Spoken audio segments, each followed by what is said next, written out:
so while we were having our the first part of the program before the break, so we took time to welcome some of our dignitaries, and right about now, so we have the honor to welcome Dr. Umba to this occasion. Thank you so much for being here. Your presence is very important to us, and we are very grateful. We also have in our midst the PRO of Nanssa, Mrs. Mabel. Thank you so much for being here. We are grateful for your presence. We have Mr. Ike Chuku. Thank you so much for being here. Your presence means so much to us. We'll be going to the second part of this event now, and that is the panel discussion. So, the general overview of this is that we can have an interactive session between Nigerian students and I'm sure to say our parents now, ranging from our professors from the academic sector, the High Commission, and the Nigerian consulates. And if you want to, we have spent a couple of months in our administration as the new Nanssa executive, and top of the list of the things that Nigerian students, are requesting for, or they are having issues with, they will say, oh, I want to renew my passport, I want to renew my passport. And I want to be very sure now that this story has, taken a new shape, because we have people who get their passports in 20 days. I can personally attest to that. And it is just about how the consulate has rearranged things such a way that the student can have expedited passport, renewal. So, but, beyond that, if you still think you have issues about, immigration-related issues are not just passports. So, a couple of students have issues they want to renew their stuff and they are not, having a headway. So, this platform is for that. And secondly, from what our professors, have said before now, we said people should, jot down or write their questions down, and we'll be taking them. But before our questions start coming in, I will be privileged to start with Professor Emeritus. Just having, we have been considerate about, people's time, so we are looking at which one do we do first. So, but now we want to go with the panel session now before the other part, which is the fundraising sector. Now, I was about to say, let me start with, I think the microphone can be on the table so that. Like I was about to say, let me start with Professor Joe Amadi Jane. Professor, you are a professor of control engineering, and to get to the apex point that you are right now, it must have taken a lot of hard work, a lot of tenacity, and a lot of other things that you would like to share with us now. So, as a question, so we want to ask that what would be your first admonishment for Nigerian students? Let's take it from that side. Okay, I actually wanted to play the video. I had sent it on Thursday, and it doesn't look like we've got the technology going. So I don't want to see myself as a Nigerian. I want to see myself as a human being trying to answer your question. It's taken, this is a 45-year career. I got my bachelor's degree in 1981 and master's in 1982. And since then, of course, did my NYSC and the rest of it. Simple and short. You've got to decide that you have to contribute to society and work for it. So I don't know what else to tell you. You've got you, not because you're in Nigeria, but because you're a human being and you have a right to life. For you then to make something happen, you have to give. One of the challenges that I would see you're all suffering from is that many of you in your era have gotten to the point where you have too much luxury, which we didn't have. But you know what? To whom much is given, much is expected. So my simple answer to yourself in terms of that is work to give, not work. Because if you don't give, there will be nothing to take. If you do not give of yourself, there will be nothing to take. So I don't know whether you want longer answers, but I'm going to leave it at that. I hope that's good enough for now. But Abdul Razak and your secretary here, please allow me to play this sound. I want you guys to listen carefully. It's when you've heard it, then we can continue to talk. If you don't mind, please. Please, can I indulge you?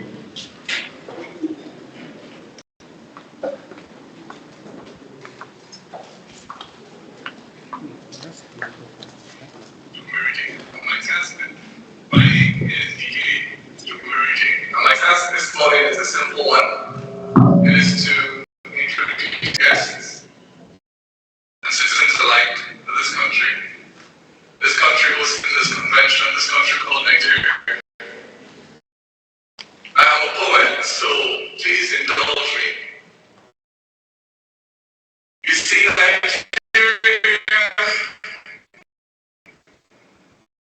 is not for the faint-hearted. How can it be when half the population of this country is full of young people? That is why our streets are full of loud voices. Do not fear. It's a type of greeting. Here, when a woman is overwhelmed with pride in her own child, she looks at him and says, see your head like a papa head. Come forward. That is how we are. The type of people you tap on the shoulder and we look up and say, witty. Do not be afraid. Just learn to begin the conversation with a plea. If you find yourself lost and in need of direction, or wondering how to ask the caterer for an extra spoon of rice, do not be afraid. Just begin that conversation like this. My brother, my sister, I'm a perfect soul. And you will see they will smile. Because that our strong is sometimes we did. Yes. How you did? That's how we say, hi, I'm coming. I'm coming. That's how we say bye.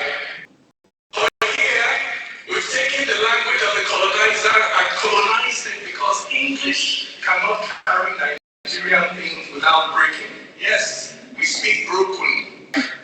How would I do? Like, when I don't come, like, when I welcome, oh. Yes, we speak broken. Because English cannot carry heavy things without breaking. We are a heavy people with full ground. Not the type of people who stand at the back waiting for your permission to step forward. No. Slavery and colonialism did not leave that inferiority complex here. Here, the African is proud. Here, the African is self-assured. Here, the African is confident.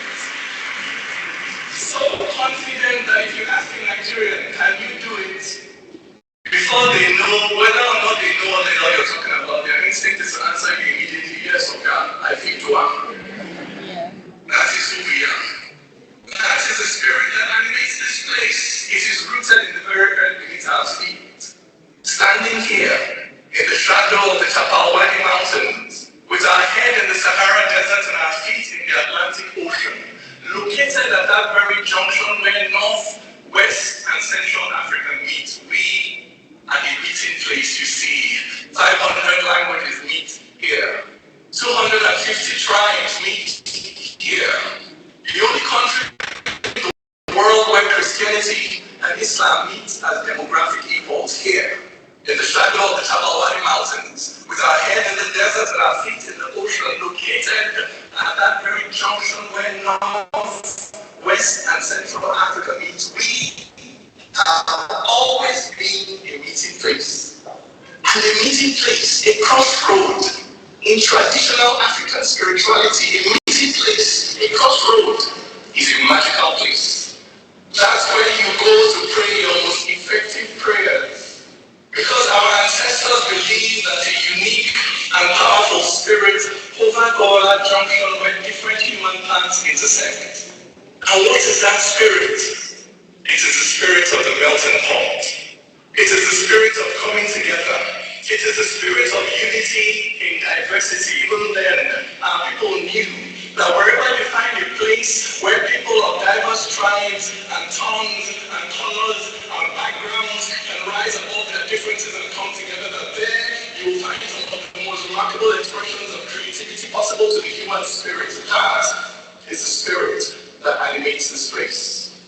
That is why this place, through history, has been the scene of some of the most remarkable events and accomplishments that come out of this region. You see, the news is misleading, that characterizes us only for corruption and terrorism, but here you are today, but an hour's drive away from the seat of the earliest known sophisticated civilization in Africa, the North civilization.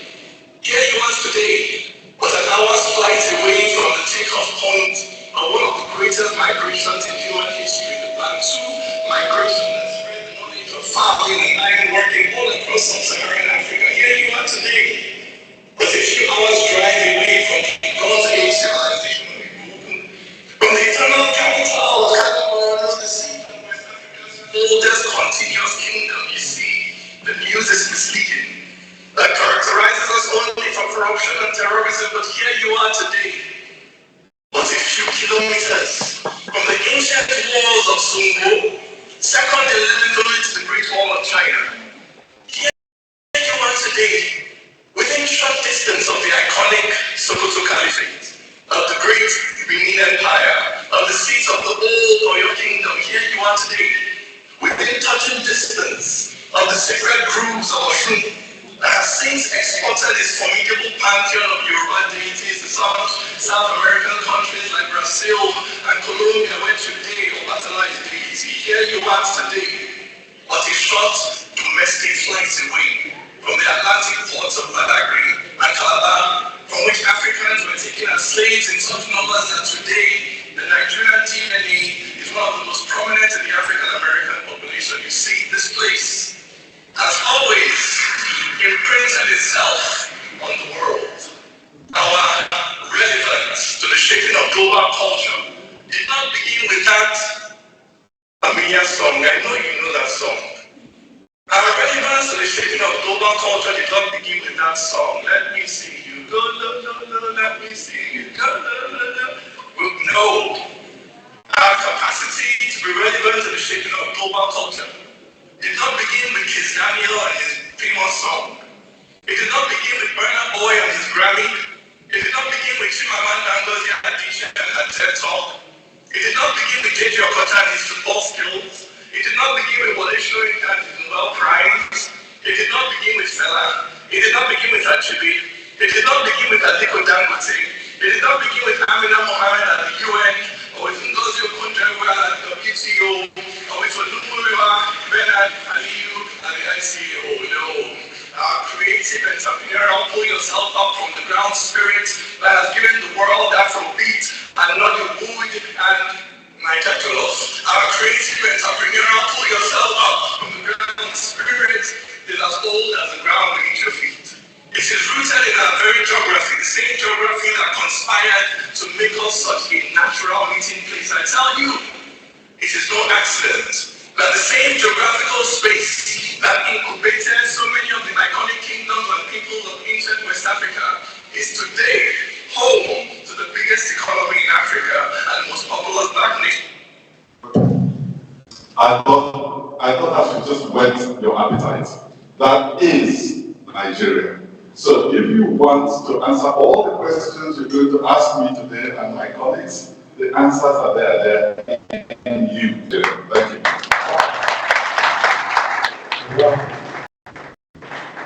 That was cool. Let's clap again because I also wanted to clap. When you were mentioning Dangote, you were mentioning Sewa Ajayi, you were mentioning that. did not hear my name in that thing. He didn't hear my name. Our self thinking was you missed that part. You mentioned my name. Thank you so much, bro, for that.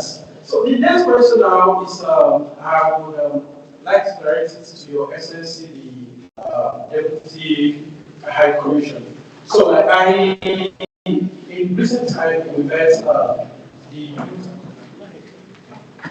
youth ambassador, the High Commission, created the office of the Nigerian Youth Ambassador, to South Africa, and one of the things that he has discussed with a lot of us is how to pursue peace. We will have, have that conversation with him now. We want to know from you, like, what is the idea behind having that office and pursue, especially for the peace, especially among the youth, particularly South Africa. Thank you, my friend. It's a good question. Let me clarify that the office was not created by the High Commission out of the decisions reached at the summit of the heads of state during the National Commission, when they recognized that most of the issues we will deal with pertain and concern the youth population countries. When we are talking about issues of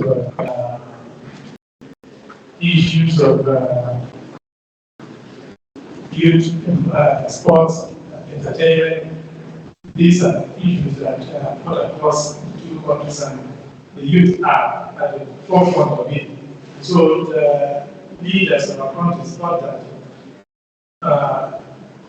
again, let me further say that issues of this stereotyping of Nigeria, like Prof mentioned, nobody sees you as a good ambassador, as someone who is intelligent, someone who creates value. They think you are a drug addict, a drug seller, or you are a criminal. That is the perception. So how do we change that narrative? So one of the idea was to create a forum where the youth of our countries could play an important role because they are involved. So when you organize them through a forum like that, they could focal point, being the youth ambassador. They can project our position through dialogue with each other, the youth of the different countries. And it began last year, after the bilateral conference, we are holding in January last year, the Consular Relation Forum, which is again a forum created to sort out these issues that are common. These issues of crime that they talk about, issues of passports, the delays issuing them on visas, permits. So the forum was created called the Consular Migration Forum, and it involved meetings twice a year between officials of our two countries. So the youth, during that last year, from the youth from Nigeria participated with youth of South Africa. But at that time, we were not created, we were not appointed the youth ambassador. So South Africa is supposed to create the same office here and in Nigeria, and Nigeria is here to create one.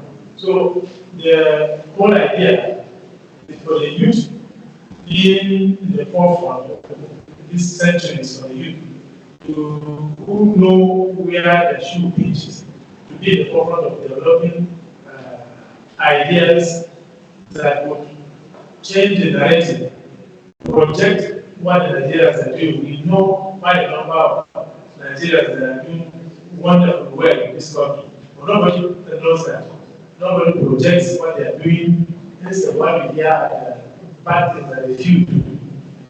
Youth ambassador is supposed to galvanize the youth entrepreneurial spirit that you have here and project them so that people see the ingenuity of the Nigerian and say, this product is produced by Nigeria, this thing is done by Nigeria, and that will have them change that narrative. So that essentially is why you have the youth ambassador. Thank you so much. Can you please clap for His Excellency? It's like beyond what the question was to address. We got a deeper response to that. And for your information, if you're thinking that what is the High Commission or the consulate doing about youth involvement in so many things that are productive in South Africa, this is one of them. So we have the office of Nigerian Youth Ambassador to South Africa now, and you can always link up, to have this productive discussion going forward. Once again, thank you so much, sir. I have the privilege to welcome to this event the president of the Nanssa. He came in while we were having that short conversation. Please, can you just rise up for recognition, sir? Yes. Thank you so much for being with us, sir. We are grateful to have you with us today.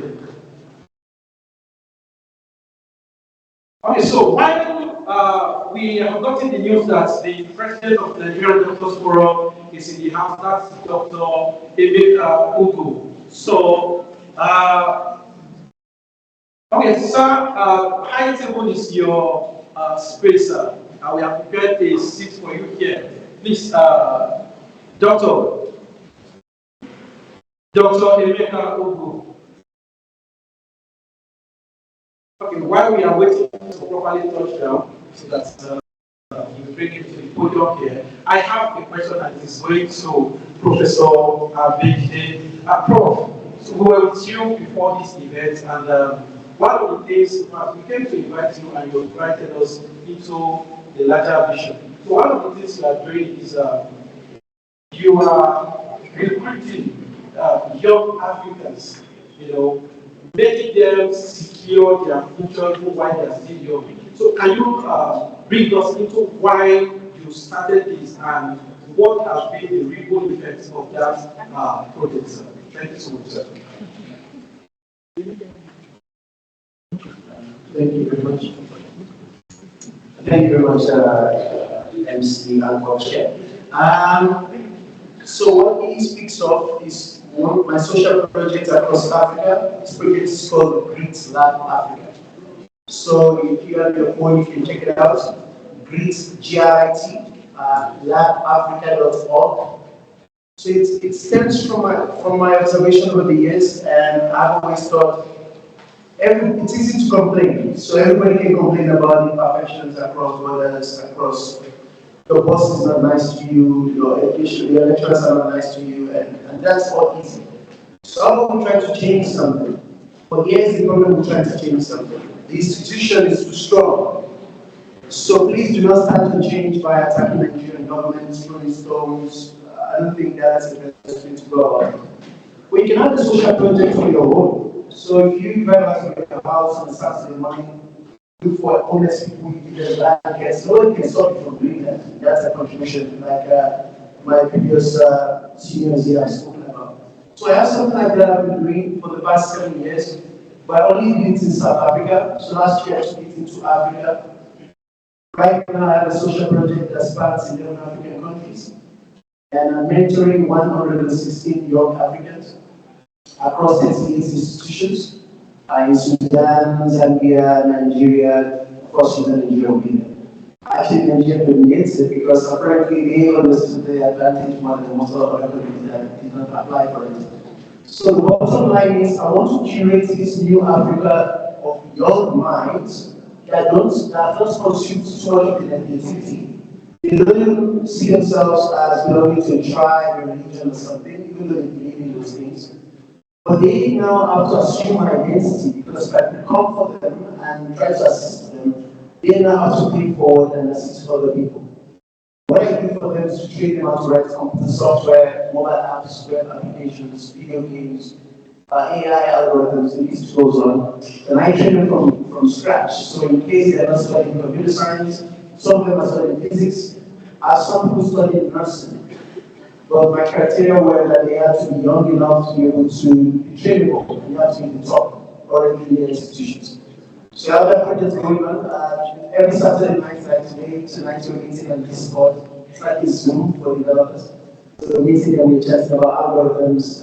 Today, when I was driving here with my buddy here, I received two focus from Mauritius, the other was from Lagos, Nigeria, of these young people that are going across the continent. The plan is to extend this in June for other countries, to take all the 54 countries, and curate this environment of young Africans that have social impact in mind and they have technology as a tool in their hand. And that they cannot be solvable because they're not going to be political in the way they approach things. You're just going to pick a problem and they will try to solve it. Thank you. Thank you so much. I am working with that because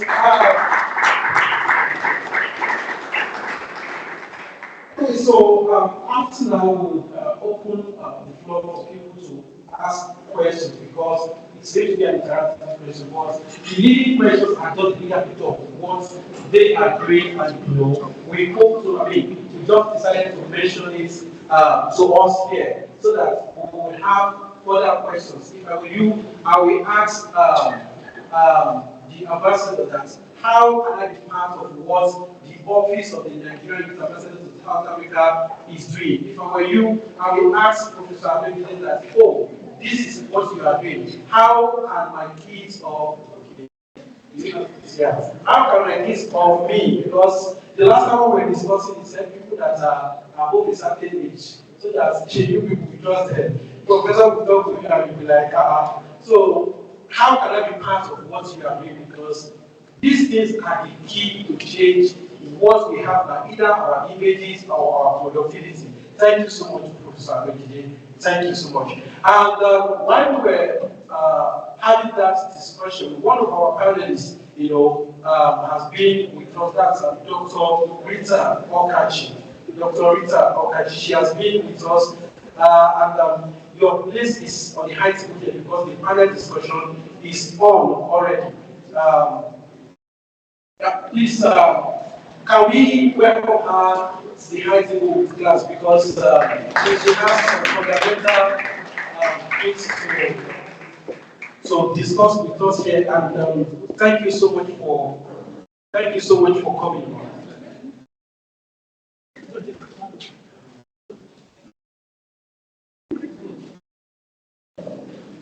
Thank you so much, ma'am. Thank you so much for being with us. So while we are still expecting Dr.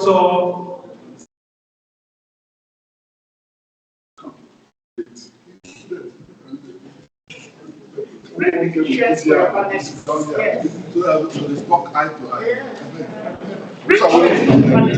I will give you check. So none of this let's get to stand up to help with the chairs for your panelists. No, that's not possible. You are sitting down. Your project is your examiner. 4 years. You've not your. Yeah, that's normal. Carry your own. People bring a proper check for these. Don't carry their hand. So what else are your I think we should just bring this so that we can.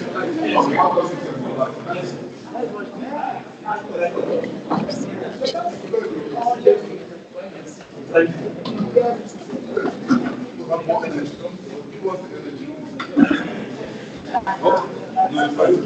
So that's fine. Okay.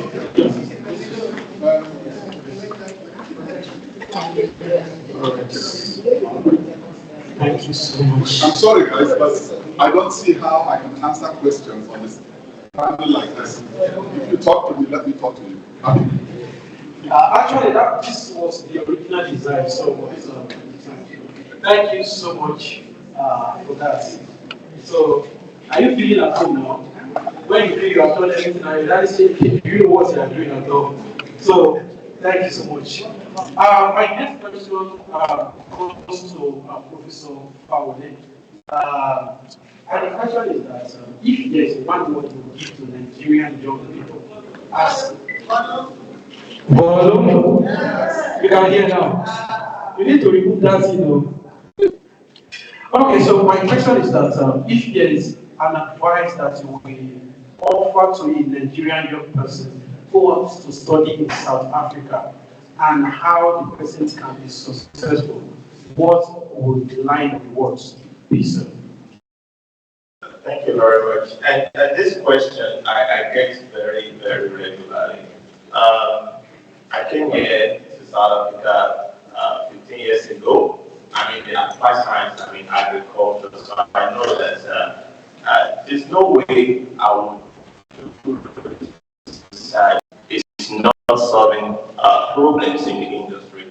So if I would advise anyone, even if you are not in the applied sciences or in the applied aspect of research, you must know that the way things work in real life is based on demand and supply. You are not in the university to actually obtain a degree. You are not in a university. That's not the priority. You pay so much to go to a university to acquire skills that will solve a problem in the real world. So the world is based on demand and supply. You have a company, they got money, but they also have a set of pains, challenges. That's what they have. They have money and they have challenges. They are looking for people that will come to solve their problems. They assess you.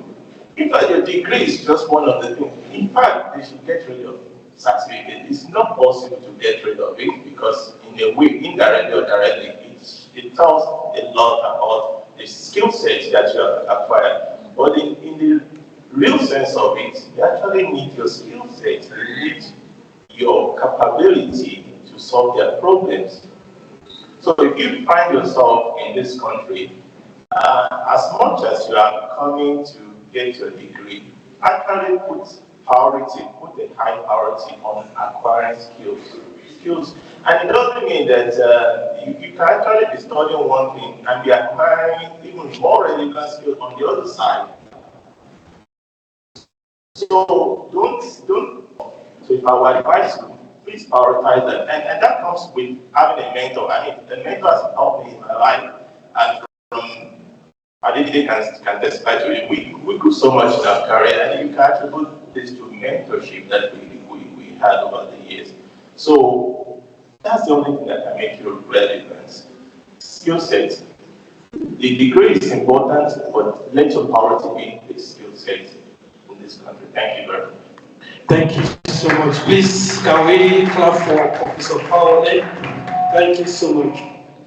My next question goes to Dr. Rita Okachi, and what we want to hear from you are issues that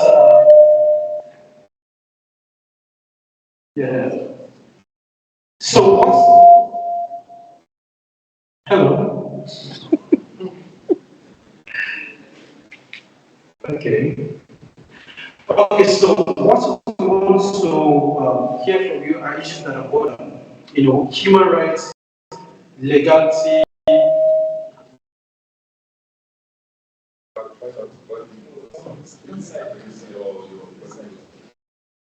Hello. Okay, so are the issues around the human rights, legality, as you know categorically that it's nowhere news that at different times, Nigerian students or Nigerian young people are arrested, they go through. I have, an experience of a Nigerian young person who even has, PR, and she was arrested and she spent at least 2 nights in the and eventually they said they will release her because the court has to give the verdict to release her or some stuff like that. But eventually we followed up and she was released. So what is your advice to Nigerian students around issues of human rights and legality? That's the question. Thank you very much. Good afternoon, everyone. Let me start by saying that I'm very happy to see the number of students in this room. And And it actually gladdens my heart that there are Nigerians of this number, and I know that there are much more people in some of the universities, Victoria, Wits, and the other ones. I came here as a student more than 20 years ago. When I came, you have to renew your student permit every year. I was at the university called Rhodes University in Makanda, formerly Greenstown, in the Eastern Cape. We were very few there to other Nigerians. What was interesting for us at Rhodes was not just that we had to renew every year, but that there was a scholarship. We all came with our money. If you didn't have, you weren't coming. And there was a scholarship instituted at that university. I want to believe it's still in progress, or maybe because of her death, it's no longer given. That scholarship was in the name of Mariam Babangida. So when we arrived, we kept wondering. We didn't have the money to go to school. We had to find it wherever our parents or our relations or whoever was giving us. And here is a scholarship endowed by a Nigerian. It's not even open to Nigerians. And so we wondered, Mariam Babangida is the wife of the former Nigerian leader. There is an endowment in her name. It's not open to us. Fast forward to some of the information that I have been around. I have been at the university, settling around for almost 20 years now. I am currently a professor at Nanssa College of Law. I started my LLB here. And at that time, the reason why I'm giving this read is to underscore the issue of human rights, the right to education, the obligations that you as an individual have towards yourself and your society. But more importantly, the obligation of your nationality. Because when you came on a passport, Nigerian passport.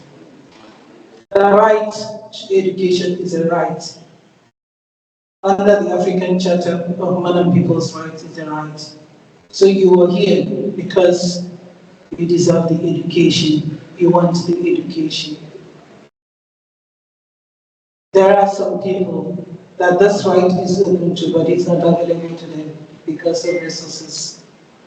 And so we come to South Africa to study. And you have the issues of documentation. Currently, I had this argument with another person who works at this commission. I will not name names, but if you do ask me, I'll be able to tell the story further. Because I wanted someone to come and study, made applications, and that person was not given admission. Eventually was given admission by a college that is owned by a Nigerian. That person was rejected visa. What were the reasons? Spurious reasons. They said, one of them, I am the sponsor, but they cannot find me. And I asked, I've been living here for over 20 years. Where did you find me?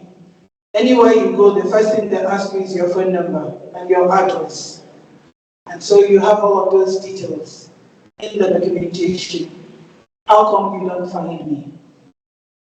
The right to education is currently being chipped away for some Nigerians in South Africa because they no longer give the permit.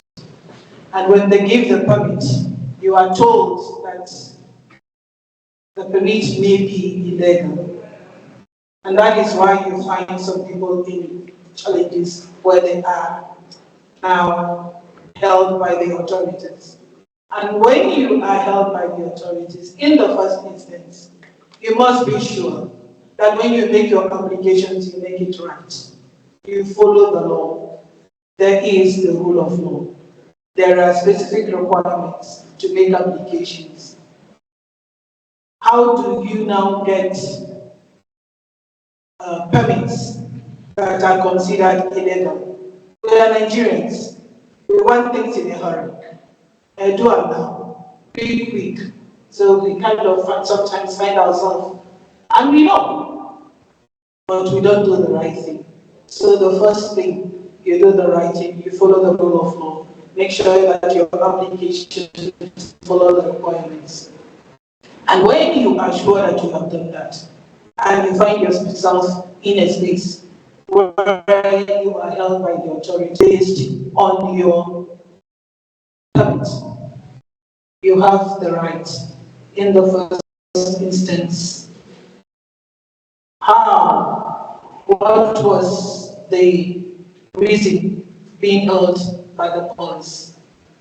In this country, you can approach the courts. When you are held, you know that within 48 hours, they are supposed to bring you to court. Anything less than that is a violation of your rights. And you can approach the courts for redress. Secondly, if you are sure that you are on the right part of the law, when you are held, it is illegal.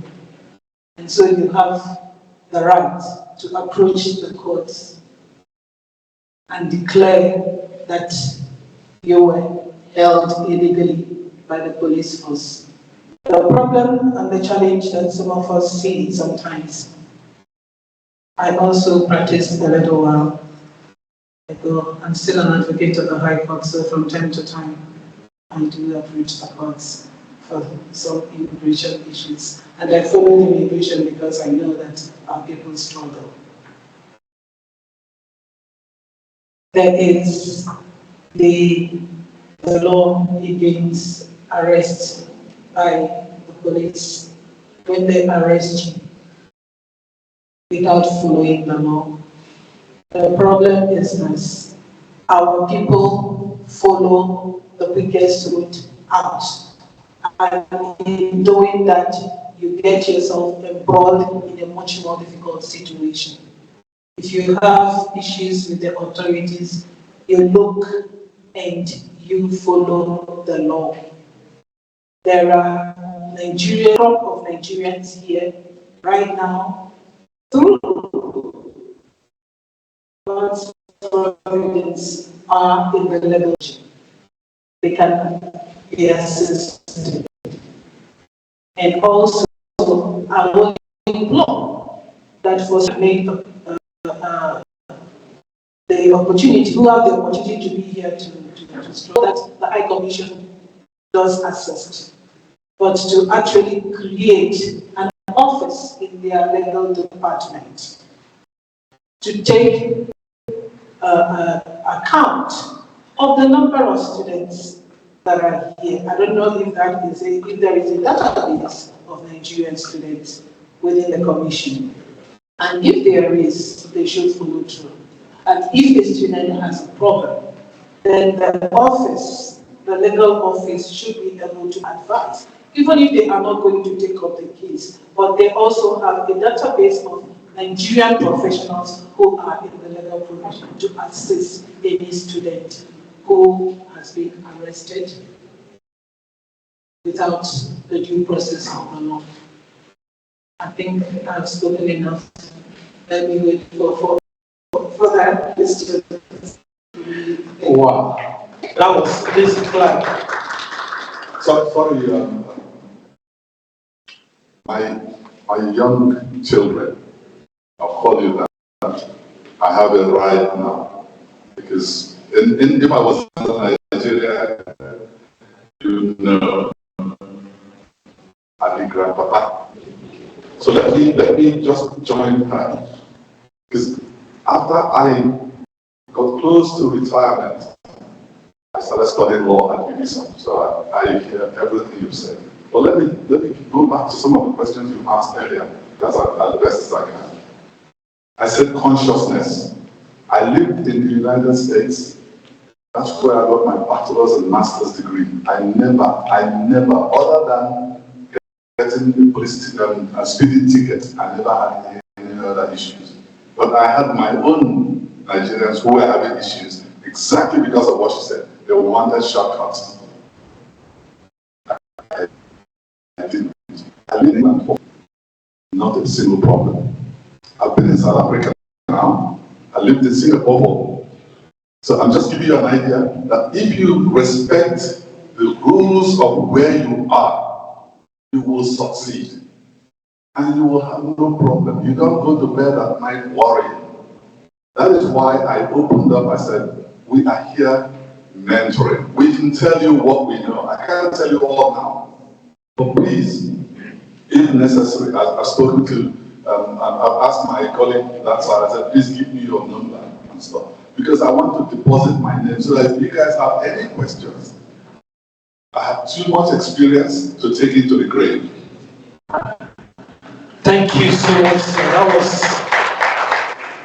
That was huge. Before I come back to Prof, I have a question for you, and it has to do with after studying engineering, you go to law. But before that question, sir, we would like to welcome the president of Ohanese Indigo.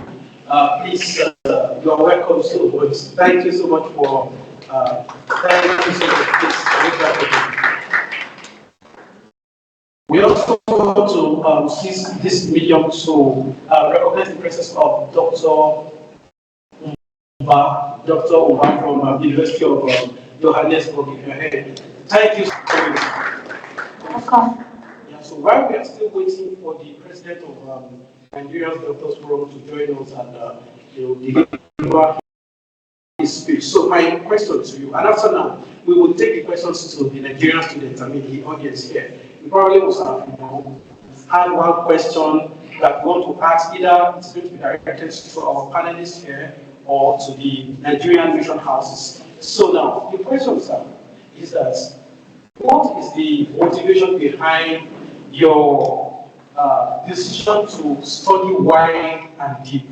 So because, you went from digital signal processing to, engineering, plant technology, and you just said now that you went to study, law. What is the decision? What is the motivation? And what are the gains? Thank you, sir.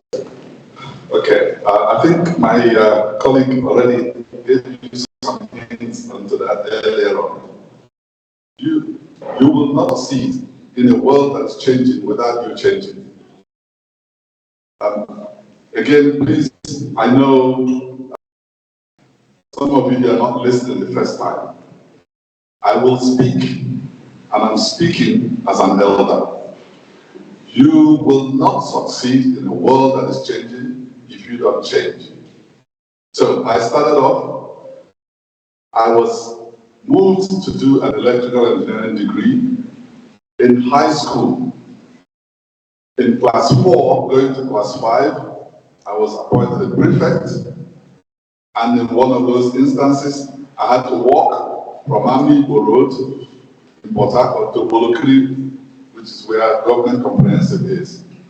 And one of those instances, I had a chance to then go and watch a film, and it was Bionic Woman. So I said I would be an electronic engineer. So it's something that drives you, something that motivates you. I did electrical engineering in Nigeria. I was lucky enough to practice a little bit of that at Michelin Tire in Nigeria. Now I'm going to talk about that because you asked me a question that requires me to explain some of these things. I was a maintenance technician at the Michelin factory in Port Harcourt in Nigeria. I left from there to the US and did my bachelor's degree and master's degree. And during my master's degree, which is coming back to what you were saying, was to track elk. Most of you know elk as reindeer. And that's school in Wyoming. I went to the University of Wyoming. So I built an electric. In England, you can then track the movement of the elk. So that started me on industry. And then I got called by Fairchild Semiconductors to build that circuit in what they call thin film. So got me into semiconductors and industry. I can carry on. So essentially what I'm telling you is it's a continuous learning process. I'm still learning. So I don't think I can just say to you, okay, why did you get it so good? You have to change. You have to continuously. I'm sure by chatbots, chat GPT, and the Google one is now about bot or something like that. And I already started putting around with it, and I realized, oh, I've got to be smarter than these things. At my age, 65 plus, I'm doing that. So I haven't stopped learning, my young man. So that's the key. You got to keep what? Learning. Can I push you guys to just repeat that word for me? You have to keep what? Learning. Keep learning. Thank you so much. That was keep learning. Let me just go ahead and say it's welcome questions from the girls. I also have the privilege to welcome to our list Mr. Olani Du Bois. Mr. Olani Du Bois, please can you stand up for recognition, please? Thank you so much. Mr. Olani Du Bois is the chairman of the Nigerian Union in Alton. Thank you so much for coming. Your presence means a lot to us. We want to take questions from the Nigerian students. So you've heard it all. And the point, I think, by the permission of the president of the Nigerian students, I think going forward, Nanssa will be able to create a Nanssa intervention group now, where we will have, our fathers, our mothers, in that group, such a way that if there is anything that Nigerian students want to either discuss academic, legal issues, mentoring, we'll be able to drive from this wave of experience and passion and be of expanded benefit to Nigerian students. I hope I have your permission, sir. Thank you so much. So we want to take questions, and our time is fast spent. Apologies for saying that. You will see we wasted time. But yeah, okay. First question, and please, if you have questions, please raise up your hand so that we'll be able to recognize the number of people and manage our time. So 2, 3, 4. I think 4. Let's take those. Good afternoon, everyone. My name is Daniel Rogan. I am from the University of Pretoria. I'm a doctor of religion and psychospiritual support for mental health care. Firstly, to thank the association, especially the president, for being a servant leader. When I came in, I watched how carrying the chairs and putting things together. That is very commendable. Secondly, I should advise, when we talk like this, let's make it a lot more organic. Because some of the questions you raised, speaking to the panel, may not really fully appeal to the needs of a lot of students seated here. So we need to make our questions a whole lot more organic. That's why we're here. Thirdly, I'm going to touch on something I call the knowledge economy management and the subsequent trauma that we have to go through in South Africa. It's very good to be forward-thinking. I like what the Prof talked about earlier, because again, what we see in Africa about 1,000 years behind civilization, especially in terms of technology. Our system of education and curriculum across the board seems to be very backward, and so we're living far behind civilization.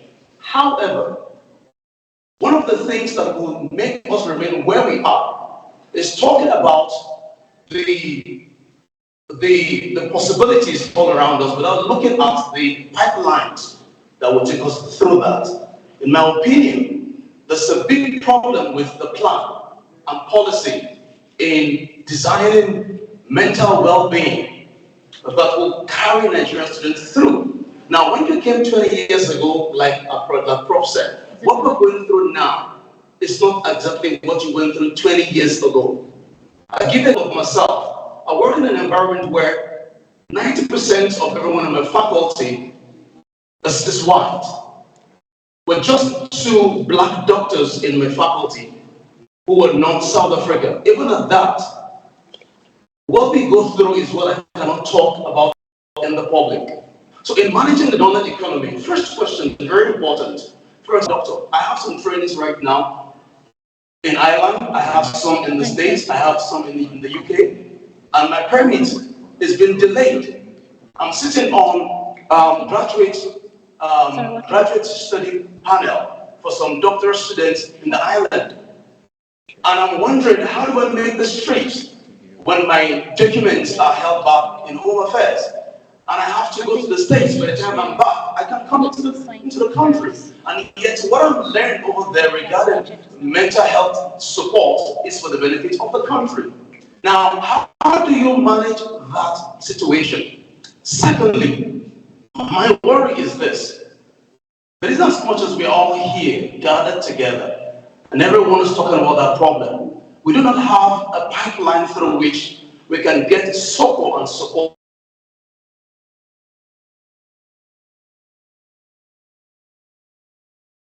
diaspora professionals in South Africa. I can tell you that people are not able to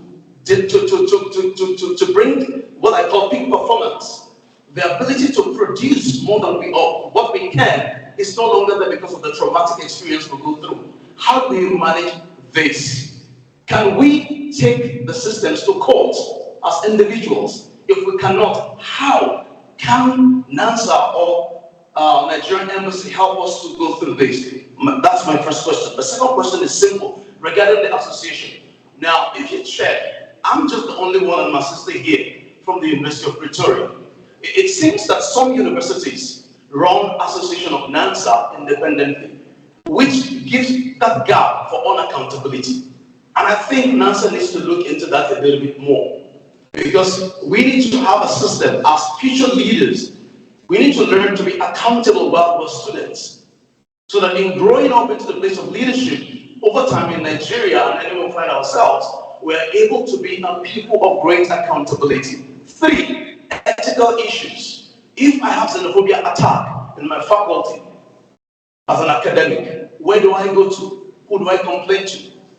Who provides support, not as an individual, but as a team? Who provides that support? Who can I talk to? Who can I cry to? These are very important things that we need to look into as an association and as a people. I don't know if I made some good sense. Thank you very much.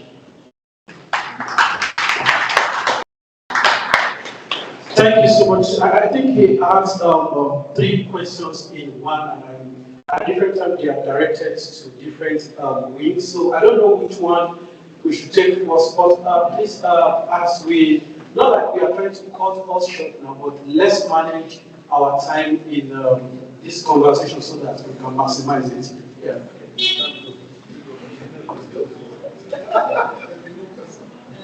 Okay, thank you very much. Doctor, I know where you're coming from. And let me start by saying, and that was why I gave a brief introduction about myself. Currently, as I'm sitting,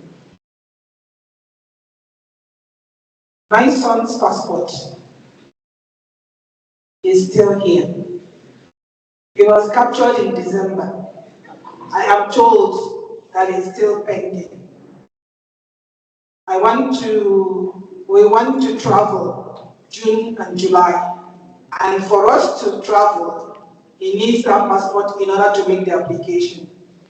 And we all know that if you want to go to the American embassy for anything, you have to have a valid passport. I can't go and make the application. And then the tendency, there's a prospect that we may not make it. I even inquired, and I got a straight out answer, pending. That is the Nigerian High Commission. I'm not saying anything bad. I'm not trying to. I didn't want to say this, but I have to. I'm sorry, the commission. I have to be honest. But that is one point. So if you as a Nigerian, you can't even hold your own document, how do you think where you are will respect you? I'm sorry. Also at the Home Affairs, my daughter's permit has been pending since 2020. We want to travel. She can't go anywhere. I can't leave her. She's a minor. In fact, a temporary report has been rejected. So if you reject a 5-year-old that her parents have been here for over 20 years, residing permanently, what is the rationale? I ask. And I ask that because I want you, Doctor, to realize that this is a system, that they are out for their own people. Are you out for your own people, or are we out to recognize our own? And if you are in your space, you can offer assistance to our people with mental health. You can approach the High Commission, you can approach different doctors that are in private practice to say, I would want to have consultations. Nigerian Union South Africa, Nanssa, they do a lot of all of this, and you can use your expertise. One day for consultation for Nigerians alone, that can be arranged. The people who are involved in these organizations are here. But in order to deal with the issue of the system, let me tell you what the system recognizes. The system here recognizes that most Nigerians are on the streets doing drugs. Short and simple. They know, they may be aware that there are Nigerians who have put in a lot in this country. But that is not their focus. And so, when they want to fight back, they fight back using the ones that are defenseless. It's unfortunate, but this is their country. They have a right to give their permit to whoever. You can have to accept that. And so, it's important that if you want to approach, you can approach them as an individual and take them to court. It is possible. You go and meet one of your lawyers and say to them that your document has been held unreasonably for long. I did that. I got a letter, but that's as far as I got up until now. So what am I saying? There are different ways to deal with this. But we must realize one thing, and that thing is our own path must be straight. If we as Nigerians recognize our importance, recognize our professionals, and do things accordingly, then we have the space to tell the country, you are not treating us right. I haven't heard the commission or anyone from Nigerian authority question the non-visa giving of visa to Nigerian applicants. This matter was raised in a table that I was involved with last year, August. You are the University of Pretoria. You know the Center for Human Rights. Center for Human Rights, University of Pretoria have turned out more Nigerians than you can ever think of. I am one of them.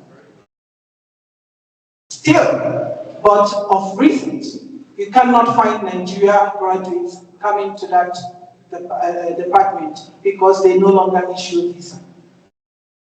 And so I have the university or that center to say, why is it that Nigerians are no longer giving visas to come? We are losing a huge chunk of students who come here to study.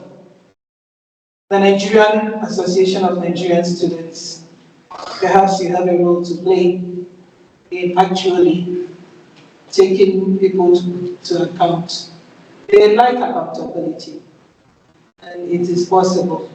If they are saying clearly that they don't want people to come and study in their country, let us know. So that people will know that the place is not accessible and they can go elsewhere. That is on the part of the permit. I hope I have given you a broad view and a broad answer to navigate the issues that you've raised, Doctor. Thank you.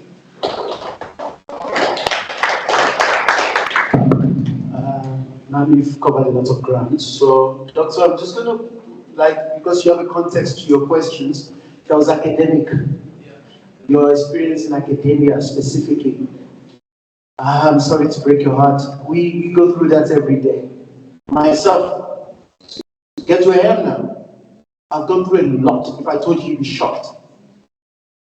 There have been times, scale it up for you and tell you that I've applied for things in African Union. African Union.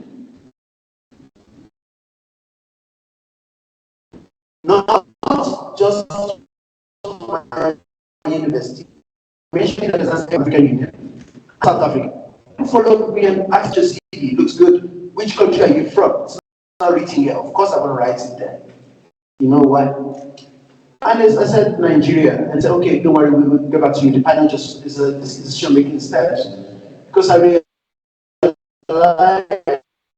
that some of our brothers across the border from Nigeria and Indian names, if it was the panel that they denied, stronger is those deniers, isn't it?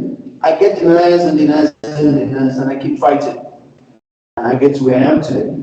My friend Howley, we're talking about it. Sometimes he likes a little bit of politics. I'm not a politician. He says, should I go for the deanery? Should I go for vice? I said, my friend, no, let's stick to what we do best. Excellence will always save you. Excellence will not deny you. And make the best decision for yourself, your career, and your family. So if tomorrow South Africa is not the place for you, please move. Please. You've mentioned a couple of countries that you can be to and be productive, earn more money, and be well respected in your career. Please just move. Whatever ties you down, that's what against you. So I think over and above, the answer is excellence. Stay top in your game. If anybody plays politics at the end of the day, they still need you to come to the job, so they'll give you a phone call. And if this is not the country, there's another in the world, they try to get you hopes for the right. And things get better as well. Most of us will be back home consulting for the government, helping the government out, even if we live in other countries.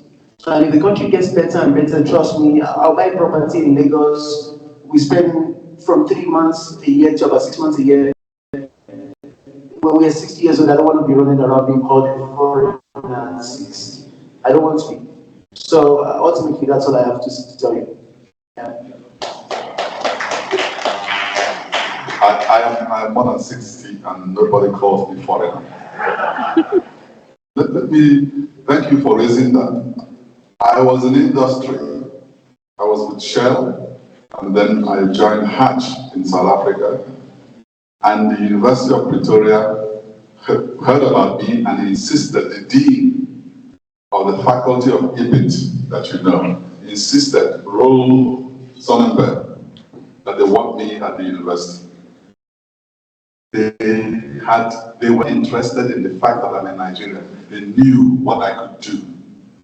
I joined the University of Pretoria, where you are now, the faculty of IBIT. If there's any faculty that is more white, Afrikaner, elderly men, you tell me. That's where I joined. When we have meetings, they will go straight into Afrikaans. I didn't mind. Then they will ask, then they will say, how was the meeting? I said, well, if you guys want to involve me, you speak English. If you're speaking Afrikaans, I imagine that what you're saying, I'm not involved.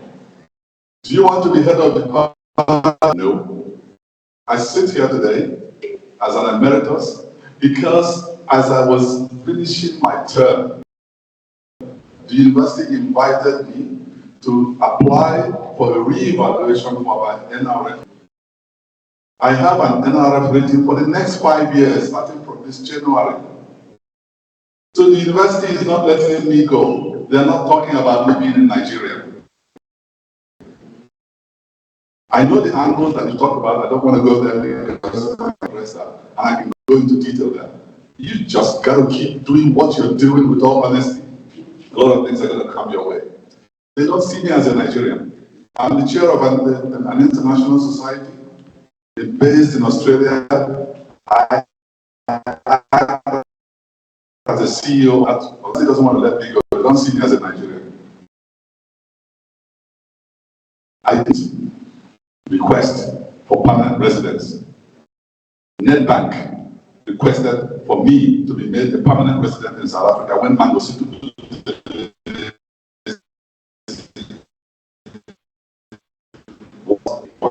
Just those things that we're talking about, the issues of how they see us and whatever. I have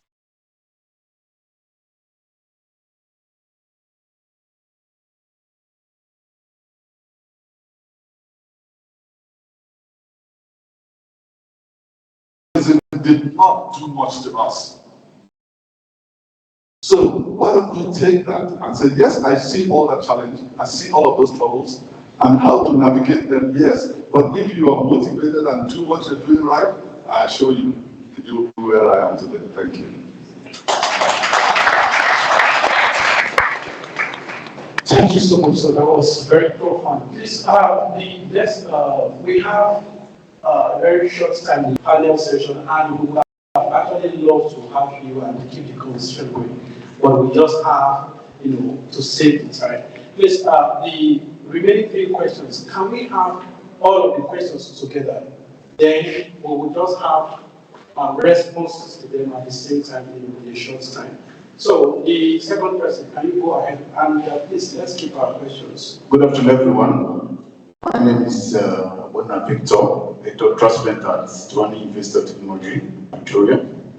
Let me start by thanking Nanssa for a day like this.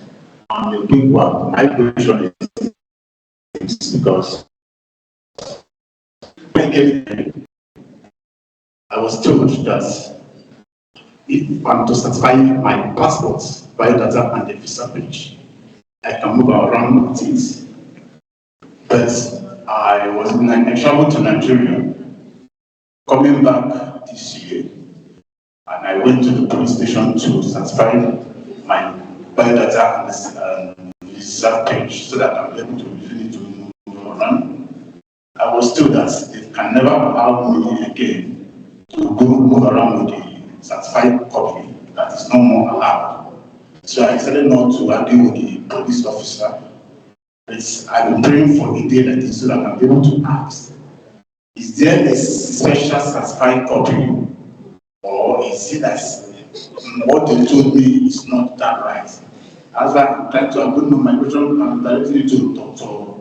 Rita Okashi, because she said that she has been here for over 20 years, and when you do the right thing, it can never involve in any problem. So please, I just want to know if that is wrong for the police officer. Thank you. Okay, the next question. Thank you so much for the opportunity. My name is James, Master Student in Vets, and also an international SRC representative. So my question is really quick, and it's not administrative, but rather the structural part of things, right? So when it comes to some of the main issues identified, at least from the international representation SRC, is that the funding for international students within South Africa is a very big problem, and something that we're looking into was to see how we can liaise with various embassies and various organizations, structures, to see how we can maybe avail some funding opportunities for international students. And I was wondering if that's something that maybe the consular is looking into, because I saw on the program that there was a discussion along that line. So I was wondering, is that something that is being looked into within the context of both Nigerian students and maybe West African students, and maybe in the near future African students? So that's a quick one for me. Thank you.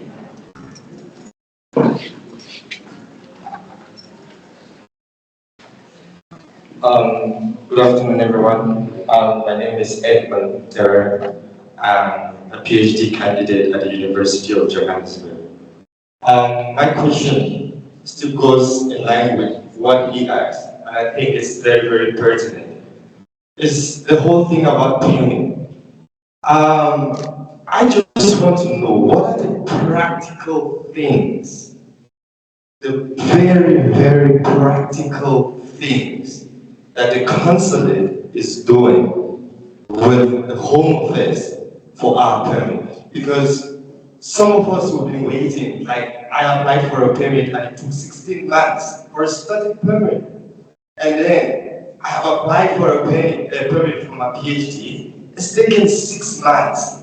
I'm missing out on conferences which are supposed to build my career in the future. So if I can't build my career because of things like this, what's the purpose of studying?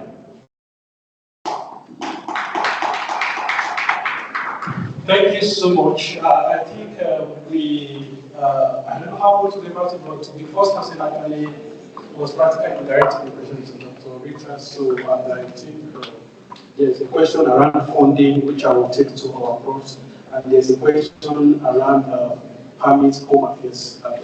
Yeah, let's go with that first. Yeah, okay. The one thing that we must take into account and always remember is that the police service, in doing their jobs, they've also learned a few tricks. I won't get into that few tricks, but there's also not a lot of knowledge on certain procedures. Remember, it's not even 30 years that South Africa became a democracy. And the skills that they put in the position, particularly in areas such as the police, it's good for their country over certain things. But there are certain information or things that they do not know about other African countries or the processes involved. In the first place, this is the month of human rights, and if you understand the reason why South Africa celebrated Human Rights Day, it is the issue of past laws. You are not supposed to carry your passport or your ID documentation around. That is not the right thing. But if you are able to take it along with you, for a police person to tell you that all you need to do is to simply ask specific questions. Why do you say so? Why do you find it difficult to understand where I am coming from with my passport, to have it with me? But it also goes to the base of the question. They themselves protested vigorously and died for it, that people should not carry pass laws around, don't pass around. So how come that is acceptable for another nationality? If you nicely tell them so that they can understand where you're coming from, then perhaps you will reach a different conclusion. The problem that they have is that we start shouting at them, and that they may not even know that you have a high voice as Nigerian, that you are ordinarily loud people. But because your voice is raised, they take offense. And anything you're saying after that, you're hitting a black wall. You're not going to get anything through. So that's the thing that we're talking about. If you live here, you have to learn a lot of skills at the university. It's not just the degree. You acquire a set of skills that get you past some social and some blank doors that you will need. But whether that is right, it certainly is not. And you do know that, first of all, issue of xenophobia. But before you throw it at their face, be sure that you have the right approach in order to get what you want. On the issue of funding, if I may, there is something, it has been in my mind since I was a student here, because I noticed that at school. We have doctors, mental health, professors, PhD candidates. When you finish, you are expected to go home. How do you get into the system at home? It becomes difficult. You can't stay here. If you want to stay here, you have to be above excellence, if there's anything like that. Prof has mentioned it. They must want you. If they don't want you because of your skills, they will remember that you're a Nigerian and you will not get the right papers. But there are things that other countries are doing. And what is that? You have the base of the people that are in the country who are studying at a very high level, masters and doctorates. You put them in organizations back home, and the organizations will give them funding for their studies as an international student. And then there's usually a clause for that. And that clause is that when you finish your studies, you go back and work for that organization that are giving you funding. That is what different countries do. Lesotho doesn't have a lot of money. It's a landlocked country, just a few kilometers outside Bloemfontein. But that is what they do. Specific organizations, industries, give funding to doctoral and, generally postgraduate students. And then the postgraduate students are able to now go back and give back to those organizations. And so the internationalization office, it is a job that you have to do to find those organizations and look for the funding so that you are able to, we have quite a good number of them that you can approach for that. That is just my suggestion on the issue of funding. Thank you. Thank you. Okay, thank you very much. I just want to add on the issue of policing. There's no such country as friendly police.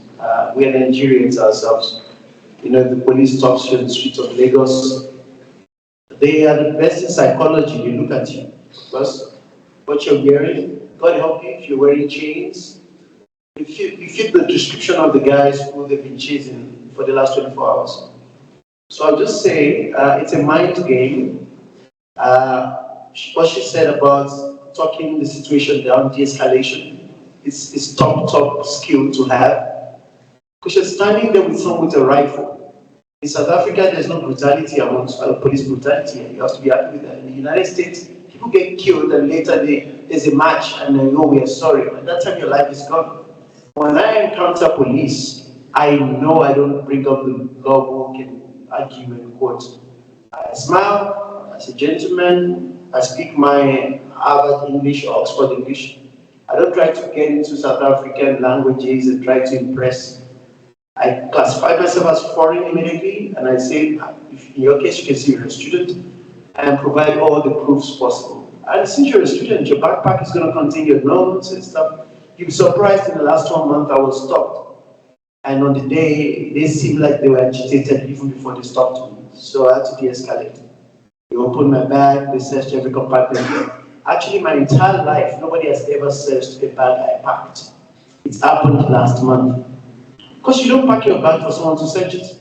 So sometimes it's not even tidy. You know, you've got things loose all over the place. But they will search it, and when they're done and they look at you, now you don't fit the description of the guy they met 3 hours ago in Libro. So they're human as well. So then they're like, oh, okay, whatever, go on, which is what they did. About permit, I have my original ID with me as I see similar issues. When I used to travel abroad, when I got to the port of entry, they would say, where's your ID book? It was fine. And later they said they wanted to see the original of my PR certificate. I carried it with me. And I have a backpack, a laptop is there, everything is there. Also, sometimes it's compliance. So not everything is fighting. They say, what do you need? What item? Number one, here you go. Here you go. The guy gets exhausted, he realizes, you know what? there's no bribe for me today. Because you have to understand at the end of that questionnaire is a bribe. You're like, okay, give us something. And then I always tell them, I can sign a copy of my book and ship it to you. I don't have money to give you, I'm an academic. So if you want anything, I can sign a book and send it to your address. Let me have your postal address. And they're like, oh, I'll just go do your stuff. So please be soft with police anywhere you are in the world. I don't think it's about fighting.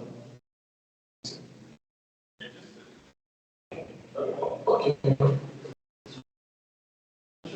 Said anything? No, but the issue of funding, you see, there's no way you can go to postgraduate studies in basic things, And if you go through the postgraduate school in your university, you actually realize that certain funding opportunities are there for only international students. So try to investigate, try to ask around, but the funds are very limited. You also want to put in your part by being very excellent. What's your value proposition? You can, if you are wrapping up your PhD and you hope to probably continue with the postdoc, you can publish, choose excellent stuff, make the university actually everything you want to. If you're going from master's to PhD, be excellent in what you do. We know that for you to be recognized, you must have worked 10 times more than South Africans anyway. So you better live up to that expectation. So there are funding opportunities. I benefited from my PhD and my postdoc. I had 2 postdoc opportunities already waiting for me. I had to choose. So the fundings are there, but very limited. But you have to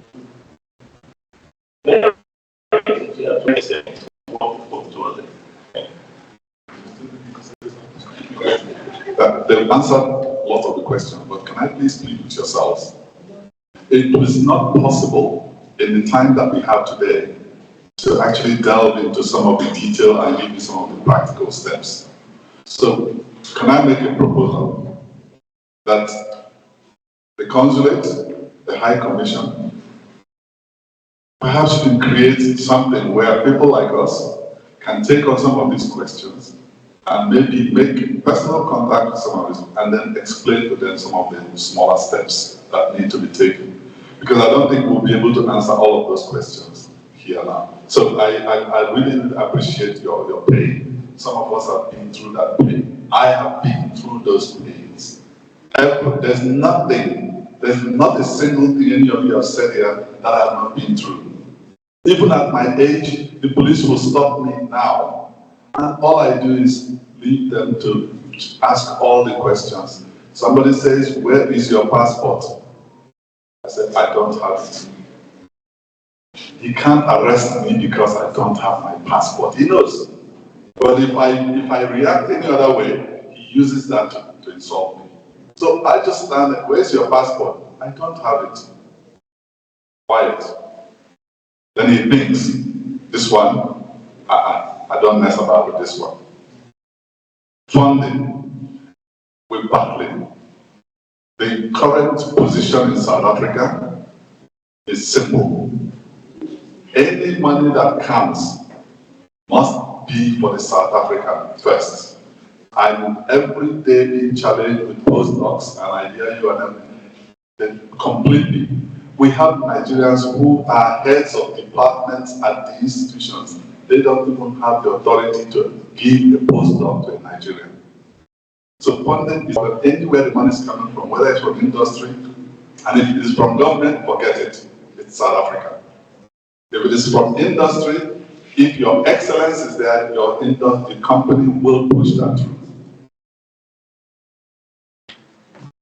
Well, thank you so much. So we'll take the immigration disability. Thank you very much. Let's use the opportunity to thank panelists who have done excellently well in answering and addressing some of the concerns. I've been enriched myself, but I know that many of you have. And thank you, Prof, for the suggestion. I think it's something that should be done. We will create an opportunity for this information, this wealth of knowledge and experience that they have that will be passed on to us. I think that we'll take note of it and work with the association to see what can be done.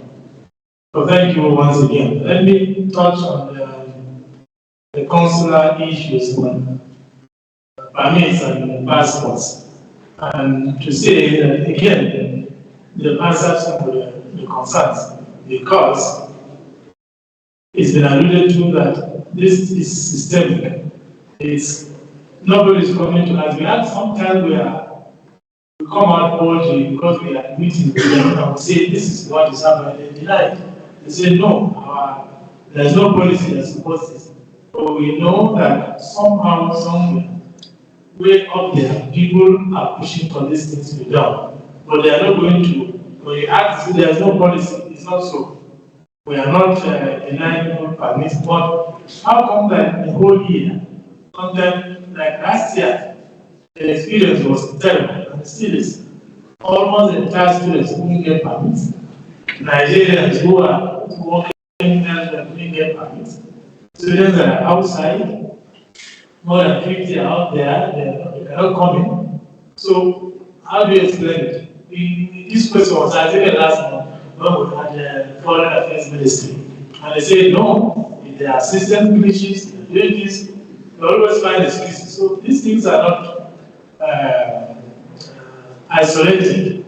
We experience it even as diplomats who can't get passports. We have the same problems. A colleague of mine last year was talking. The consular officer and brought his ID card issued by Telco, and they say it's fake. It's fun. The guy just says, so what do you want to do? They didn't get allow him to go. So everybody experiences this thing. So like we suggested, always try to be on the right path, do what is right. For us, we continue to do what we can do. Particularly for students, we try to prioritize. I know last year, one problem persisted. We followed them more than 50 at the time, and we've held meetings with department, with Telco, and I know that they went step by step and gave us the things they were doing to sort out. And I know most of those ones were sorted out and given their permit. This year, we've done the same. And they also say they are going to clear them. The ones that are still in Nigeria, they said they were changing the system, not in Lagos and Abuja, and as this month, that will be done, so they will now clear that backlog. So we keep pushing. We are not sitting by and just watching. We are also concerned because your document, your movement, your life is attached to that document. If you don't have it, it's like you are stuck. So we don't want that to happen to anybody. So please bear with us. We are not idling. We are engaging with them every time. In fact, I remember the director will complain and I wanted to call him every minute, even in the midnight, to say you've not done this. And the last later signs himself, Pastor, please, these students, you've not responded. What are you doing? So we are working on those things, and we need that please you understand that it's when you're in a foreign country, you must abide with what they're doing. You just try to find ways of meeting them at their part of their needs. Because the best we can do is to write letters while meeting with them and insist on this, you cannot force them to issue anything they don't want to issue. It's their decision, but we please. And somebody said, why don't you do the same with them in South Africa, Nigeria? We ask a simple question. You have in a day in Abuja, Lagos, maybe, let's say 200 applicants from Nigeria coming to South Africa. Maybe in a month, you have only one or two going to Nigeria. So it doesn't add up when you want to do what the diplomacy calls principles. You doesn't do it. It will not work. So all we do is try to push because we need it more.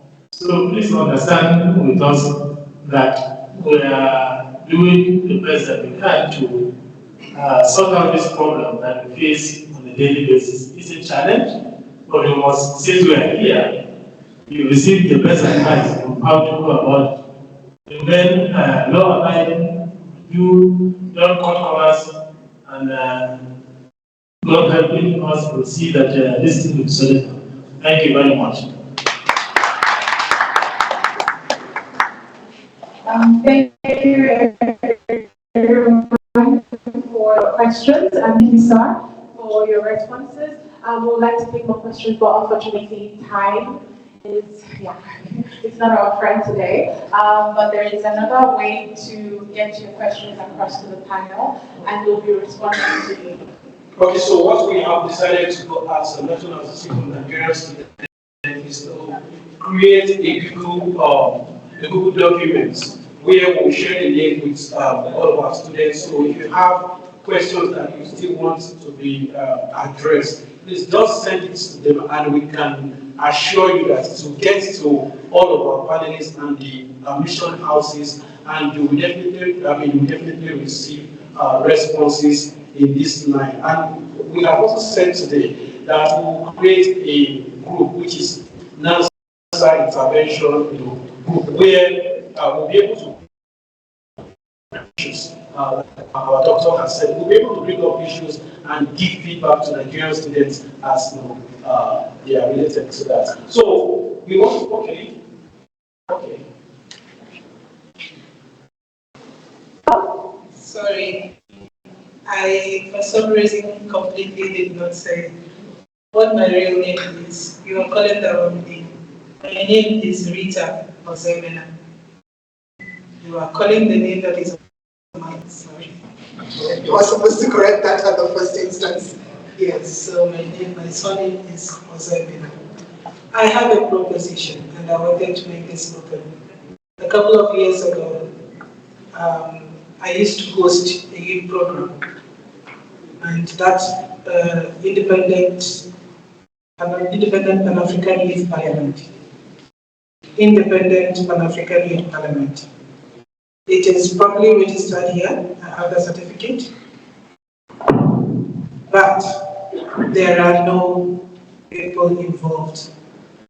And the reason why it is that is because there is a bigger organization, Independent Pan-African Youth Parliament, that was hosted by Nigeria. We once had a meeting here hosted by the consulate. That was when His Excellency Godwin Adama was the Consul General. So, but the organization is now registered here in South Africa. I need volunteers for that organization. I've been holding forth for the last 4 years. Even with their bank statements, it's in my name. The idea of Independent Pan-African Youth Parliament is to look at the issues concerning the youth and actually be an active participant on AU platforms regarding the youth. And I think that right now, I can see a crop of Nigerian youths who should be able to carry this forward. I invite any one of you interested to see me afterwards. That was very great. That was very good. Please, can we clap for her once again? Okay, so without further ado, please, can we all rise to appreciate mission houses and our panelists? Please, can we rise to appreciate them? Please clap for them until they say it's okay. Please keep clapping. If they don't say it's okay, you cannot stop. If they don't say it's okay. Thank you so much. Our deputy ambassador has said it's okay. Thank you so much. At this junction, so we want to go and have something to eat. So we have fried rice, jollof rice, swallow, egusi, any kind of, don't ask me about it, I don't know. But the order of, we have 2 serving points. But please, I would plead with us to wait until the high table that our panelists have gone to take theirs. Then we can go table by table. We have two serving points and we can be very sure that it will go round.